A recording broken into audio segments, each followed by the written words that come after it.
wala ako sa practice, yun nga, nag-work ako morning hanggang hapon. Tapos, umuwi ng bahay. Tapos, pagka may magte-text lang, saka lalabas. Ganun.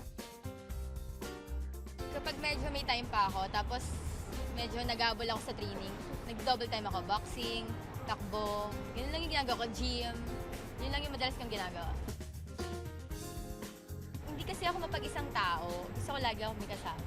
Di ba medyo may konting time pa ako bago training. Minsan, minimit ko yung mga sobrang close kong friends. Yung mga best friends ko na medyo malapit sa akin. Yun, medyo may time pa para ma-meet ko sila. And minsan, bonding sa mga pamangkin ko. Tapos mag-mall kami, mag-playground, or bili ko lang silang toys. Ito, wala pa tong 1 year. Siguro nung Holy Week to. Last Holy Week. Mag-1 year na siya. Sobrang favorite kong sunflower. As in. Plan ko, dagdagan. Name ng pamangkin ko. Yung tatlo. Ka-close. Since tagal kong naging teammate si Mayat sa Panta. Workout buddy ko yun eh. Sobrang happy ako na naging teammates ko siya ulit.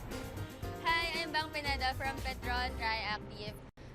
Please follow me on Instagram and Twitter at Bang Nita. PSL, ito ang volleyball.